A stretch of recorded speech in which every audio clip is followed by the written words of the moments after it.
हाँ जी, good evening, Ram Ram, नमस्ते। उम्मीद है आप सब मस्त हैं, स्वस्थ हैं और अपने जीवन में पूर्ण रूप से व्यस्त हैं।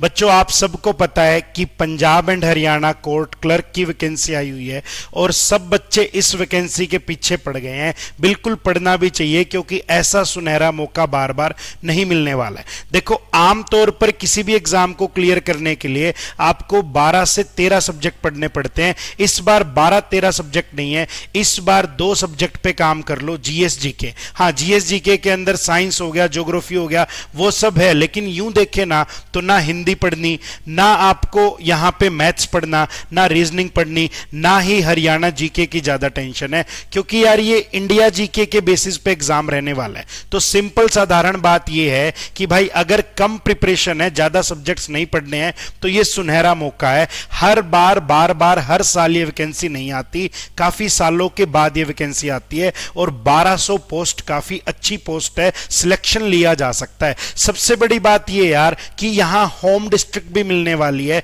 अगर आप हिसार के हैं, हिसार में ही आपको जॉब मिल जाएगी। लगभग बेटा 42 से 43 हजार रुपए आपकी सैलरी है। सुबह 9 से 4:30 का आपका टाइमिंग है। अच्छी जॉब है, डेस्क जॉब है, और आपको क्या चाहिए, है ना। आज मैं आपको इस वीडियो में एक सैलरी स्टेटमेंट, एक सैलरी स्लिप दिखाने वाला हूं Haryana, Punjab and Haryana court clerk के लिए। किसी स्टूडेंट ने हमें अपनी सैलरी स्लिप भेजी, तो हम एक बार तो वो देखने वाले हैं, क्योंकि बहुत सारे कमेंट्स बच्चे कर रहे हैं, सर क्या सैलरी रहेगी, पोस्टिंग कहां मिलेगी, थोड़ा सा इस बारे में बताओ। हालांकि मैंने डिटेल्ड वीडियो ऑलरेडी डाला हुआ है, कुछ क्वेश्चंस उस वीडियो में रिजोल्व नहीं हो पाई, कुछ क्वेरीज। इस वीडियो में उन क्वेरीज को हम रिजोल्व करने वाले हैं। तो सबसे पहले बात करते हैं, आपको सैलरी स्लिप दिखा देते हैं। ये सैलरी स्लिप आप देख पा रहे हो, ठीक है जी। देखना यहां पे ना बेसिक पे 25,500 लिखा हुआ है, ठीक है।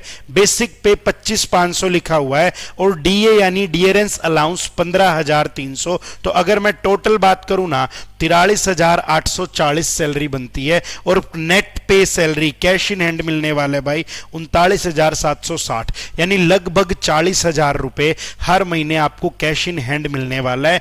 3-4 हजार रुपए जो आपका एनपीएस स्कीम है, 4,080 रुपए न्यू पेंशन स्कीम के अकॉर्डिंग हर महीने आपका डिडक्ट होने वाला है। तो बेटा सिंपल सी थ्योरी है, ये सैलरी स्लिप है। आप सोचो, आप जिस एरिया में रहते हो उसी एरिया में आपको गवर्नमेंट जॉब मिलने वाली है। 9 से 4:30 के टाइमिंग है, मंडे टू फ्राइडे काम रहने वाला है, और यार ऊपर से 40,000 की सैलरी, और क्या चाहिए। कम सब्जेक्ट्स आपको पढ़ने हैं, ज्यादा सब्जेक्ट्स आपको पढ़ने ही नहीं।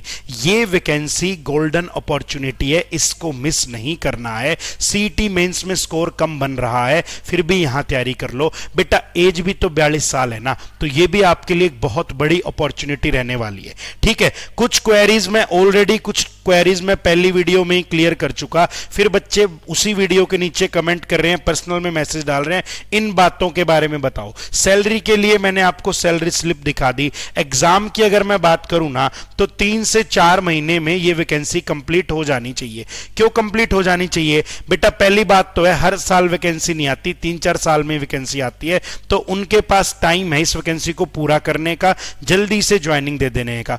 दूसरी बात यार, पूरा टेस्ट कंप्यूटर बेस्ड है, मैनुअल चेकिंग है ही नहीं। एमसीक्यू कर रहे हो वो भी कंप्यूटर बेस्ड हो गया, डिस्क्रिप्टिव भी तुम्हारा चेकिंग है, कंप्यूटर बेस्ड टेस्ट है, तो थोड़ा सा इजी है। दूसरी बात, जैसे एचएसएससी में कोई वैकेंसी है, 3,000 6,000 पद आए हैं, तो भाई साहब इतनी चीजें, इतने लोगों को देने के लिए, रिक्रूटमेंट देने के लिए टाइम चाहिए। यहां तो 1200 ही समथिंग पोस्ट है, तो ये वैकेंसी 3 से 4 महीने में कवर हो जाने वाली है। हम अगर मान के चले ना, तो देखो यार 1 महीने के आसपास तो इसके फॉर्म ही चलने हैं, यानी लगभग 23 जून के आसपास है। 23 जून ही लास्ट डेट है, डेट एक बार चेक कर लेना। यहां तक तो फॉर्म ही चलने हैं। हम मान रहे हैं फॉर्म फिलिंग होने के बाद 1 मंथ आप और कंसीडर कर लो, यानी बेटा जुलाई का लास्ट वीक या अगस्त का फर्स्ट वीक एग्जाम होना शुरू हो जाएगा।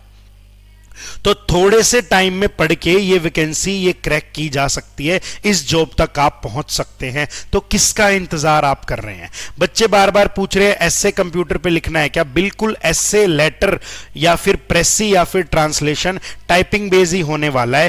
पहले तुम्हें टाइपिंग नहीं आ रही तो कोई बात नहीं, पहले तुम लेटर ऐसे लिखना सीख लो। अब जो 10-12 दिन है उनमें थोड़ी राइटिंग स्किल्स के ऊपर काम कर लो, कॉपी पेन की हेल्प से लिख लो, फिर तुम टाइप करना शुरू कर देना। या ऐसा ऐसा कर लो, कॉपी पेन पे मैक्सिमम टाइम प्रैक्टिस करो, दिन में 1 घंटा टाइप करके देख लिया, लेटर, एसे, प्रेसी, स्पोकन, यानी टाइपिंग स्पीड भी बनानी पड़ेगी और लिखना भी सीखना पड़ेगा हमको, ठीक है। ये कुछ बेसिक सी बातें हैं जो मैं आपके साथ डिस्कस कर रहा हूं। एग्जाम पैटर्न में पिछली वीडियो में डिटेल में बता के आया हूं, यहां एक बार थोड़ा सा डिस्क्राइब करूंगा।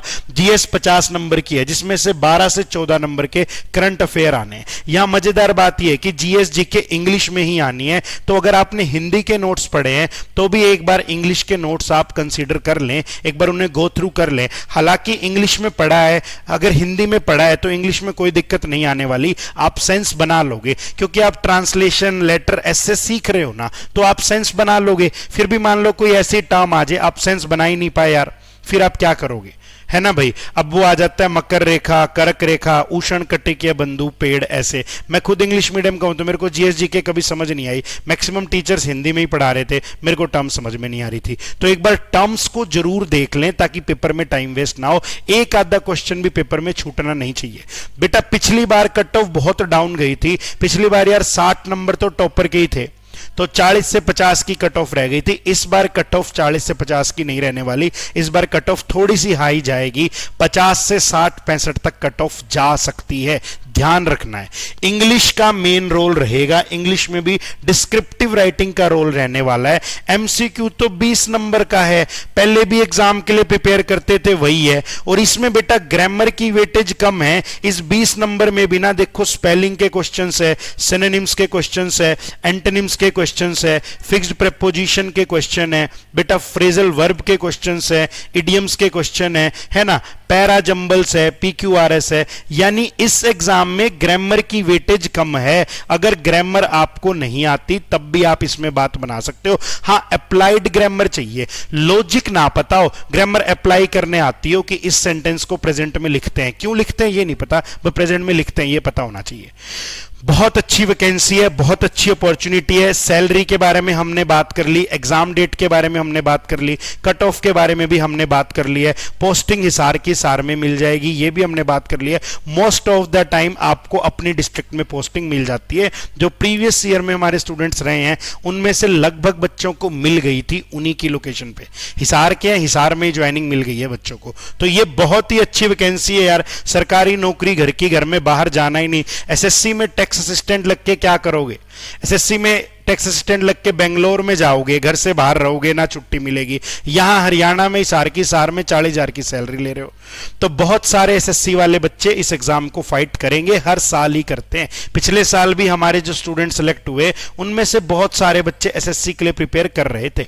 तो एसएससी वाली जनता के लिए भी बहुत अच्छी अपॉर्चुनिटी है। फ्री ऑफ कॉस्ट तैयारी करनी है, mission selection by Bhargav sir YouTube channel आपके पास में है, यहां से आप तैयारी कर पा रहे हैं, कर ही रहे हैं। साथ में अजय भार्गव सर ने एक टारगेट बैच और चलाया है जिसमें डेली टारगेट आते हैं, उसको कर लो, बात बन जाएगी यार, और कहीं दिक्कत ही नहीं है। अगर बैच लेके एक सिस्टमेटिक वे में तैयारी करना चाहते हो, पहली बार इस वैकेंसी के लिए तैयारी कर रहे हो, पहले कभी तैयारी नहीं करी, बैच नहीं लिया, तो एसके क्लासेस लाइव एप्लीकेशन पर आप बैच ले सकते हैं। 3 क्लास डेली जीएसजीके की जा रही है, 1 क्लास डेली इंग्लिश की जा रही है, और अपकमिंग वीक से वो क्लास 2 घंटे की होने वाली है। डिस्क्रिप्टिव राइटिंग की क्लास हम कर रहे हैं, हम लेटर राइटिंग वहां पे सीख रहे हैं। साथ ही साथ यूट्यूब पे भी इस प्लेटफॉर्म पे बहुत सारी क्लासेस डाली गई है। हर रोज इंग्लिश की एक रिकॉर्डिंग क्लास यहां जा रही है इसी प्लेटफॉर्म पे, जहां हम ट्रांसलेशन सीख रहे हैं। बेटा झोंक दो अपने आप को इस वैकेंसी के लिए, ये वैकेंसी तुम्हारे लिए ही बनी है, अपने आप को झोंक दो। दूसरी बात है यार, ये वैकेंसी 3-3 4-4 साल में एक बार आती है, 1200 पोस्ट है। मैं फिर कहता हूं इसी के भरोसे नहीं रहना, और तैयारी भी करनी है। फिलहाल इसकी तैयारी कर लो। हम बैच में इस बात का ध्यान रख रहे हैं कि बच्चा और बैचेस की भी तैयारी करेगा, इसीलिए इस बैच में ना उसे mission selection batch free of cost मिल रहा है। यानी इस बैच को बाय करने पे मिशन सिलेक्शन बैच भी मिलेगा, जहां आप हरियाणा की, रेलवे की, ग्रुप डी की, या फिर सीटी मेंस की, प्री की, पुलिस कांस्टेबल की, इवन सीजीएल प्री लेवल तक की भी तैयारी कर सकते हो। इंग्लिश तो मेंस लेवल की है, मैं नहीं करवा रखी है। तो यानी ये है कि इसकी तैयारी करनी है, आगे का भी प्लान करते हुए चलना है बेटा, क्योंकि हर बच्चे को यहां वैकेंसी में नौकरी मिलना संभव नहीं है। बहुत सारे बच्चों के पास राइटिंग स्किल्स नहीं है, बहुत सारे बच्चा जीके जीएस में वीक है, बहुत सारे बच्चे एग्जाम प्रेशर में टाइपिंग ही नहीं कर पाते, टाइपिंग में आउट हो जाते हैं। तो तैयारी इसकी करनी है, आगे के लिए भी मैदान अपना रेडी रखना है कि आगे वैकेंसी आए तो आप क्रैक कर लो। मेन मोटो तो जॉब निकालना है ना यार। अगर आपको कोई भी इंक्वायरी है इस वैकेंसी के रिलेटेड, कोई डाउट है, कोई स्ट्रेटेजी पूछनी है, बुक्स पूछनी है, कोई मटेरियल चाहिए, कोई बैच रिलेटेड डाउट है, ये 2 नंबर मैंने स्क्रीन पर लिखे, इनमें से किसी भी नंबर पर व्हाट्सएप कीजिए और आप अपने डाउट, अपनी क्वेरी को रिजॉल्व कर सकते हैं। Thank you students.